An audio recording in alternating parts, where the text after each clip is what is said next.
Buenas noches, mi nombre es María Suárez, perteneciente a la sección SAYA. Esta materia es lenguaje y literatura. En esta ocasión tengo la hora de presentarles un pequeño análisis sobre lo que son los signos de puntuación. Los signos de puntuación tienen como finalidad establecer las pautas que debemos tener tanto en el lenguaje escrito como en el lenguaje oral. Esto se clasifica entre lo que es el punto. El punto es la finalidad que le damos a un texto o la pausa que se le da. Esta pausa es mayor a la que se hace con la coma o el punto y coma. El punto se clasifica entre lo que son el punto y aparte, que es cuando tenemos un texto y continuamos el texto en la siguiente línea.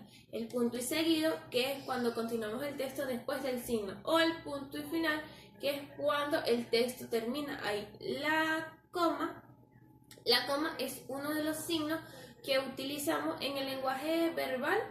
En el lenguaje oral es para establecer una pausa, una pequeña pausa que debemos tener al momento de alguna frase o algún elemento que queremos separar.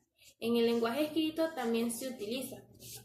Más que todo se utiliza para separar lo que son elementos o frases.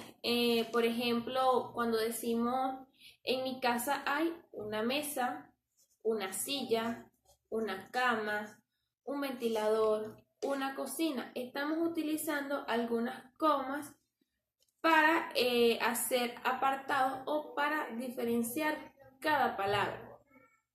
Lo que es el punto y coma se utiliza para separar o mayormente para cuando establecemos un texto y queremos cambiar por concreto lo que estamos diciendo, pero sin alterar el texto anterior.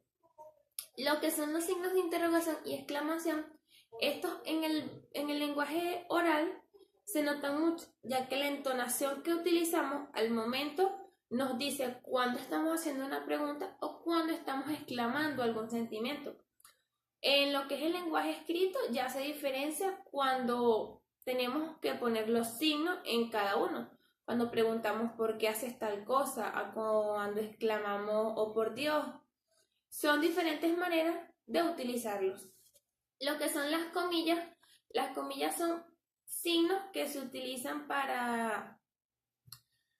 ¿Cómo le explico? Son signos que se utilizan mayormente cuando queremos resaltar una palabra, cuando queremos resaltar alguna cita que hizo un autor, por decirles, cuando decimos García Márquez, que es uno de los escritores más reconocidos en el derecho, citamos a este autor entre comillas, porque es la manera que la gramática nos establece.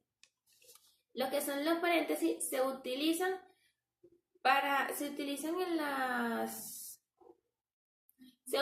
en las frases para decirnos, sin necesidad de alterar el párrafo o el escrito, lo utilizamos para buscar señalar alguna palabra que ya hayamos dicho.